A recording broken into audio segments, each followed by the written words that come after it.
Hello every one. Screen ടൈമിനെ പറ്റി പാരൻസിനുള്ള ചില തെറ്റിദ്ധാരണകൾ മാറ്റാനാണ് ഈ video myth number 1, educational video screen ടൈമിൽ ഉൾപ്പെടുന്നതല്ല. ഫാക്റ്റ് എന്താണെന്ന് വെച്ചാൽ എഡ്യൂക്കേഷണൽ വീഡിയോ ടൈമും സ്ക്രീൻ ടൈമിൽ ഉൾപ്പെട്ടതാണ്. ഓരോ ഏജ് ഗ്രൂപ്പിനും അലോട്ട് ചെയ്ത സ്ക്രീൻ ടൈമാണ് ഇവിടെ കാണിച്ചിരിക്കുന്നത്. എന്നാൽ പലപ്പോഴും നമ്മൾ കളറിനെ കുറിച്ചോ ആനിമൽസിനെ കുറിച്ചോ അല്ലെങ്കിൽ വാഹനങ്ങളെക്കുറിച്ചോ ഒക്കെയുള്ള പലതരം കാർട്ടൂൺസ് കാണിച്ചുകൊണ്ട് കുട്ടികൾ പഠിക്കുകയല്ലേ, ദേ ആർ ലേണിംഗ്, അല്ലെങ്കിൽ നമ്മുടെ പഴയ റൈംസ് ഇതൊക്കെ കാണിച്ചുകൊണ്ട് ഈ പരിധി, അതായത് ഓരോ ഏജ് ഗ്രൂപ്പിനും പറ്റുന്നത്, പ്രത്യേകിച്ച് ഇത് പ്രീ സ്കൂൾ കിഡ്സിലാണ് സംഭവിക്കുന്നത്, ആ പരിധി കടന്നു പോകാറുണ്ട്. അപ്പോൾ നമുക്ക് പ്രാക്ടിക്കലായിട്ട് ഇതെങ്ങനെ കൈകാര്യം ചെയ്യാം?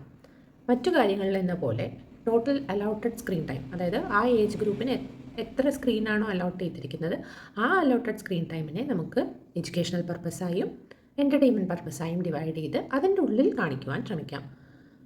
അങ്ങനെ നമുക്ക് ടോട്ടൽ സ്ക്രീൻ ടൈം കൺട്രോളിൽ വയ്ക്കാം, പക്ഷേ എഡ്യൂക്കേഷണൽ പർപ്പസിന് യൂസ് ആവുകയും ചെയ്യും. ബാക്കി നമ്മൾ ഉദ്ദേശിക്കുന്ന പാട്ട് പഠിപ്പിക്കുകയോ വാക്കുകൾ പഠിപ്പിക്കുകയോ കളർ പഠിപ്പിക്കുകയോ ഇതെല്ലാം സ്ക്രീനിൽ നിന്നല്ലാതെ ചെയ്യുവാനും ശ്രമിക്കാം.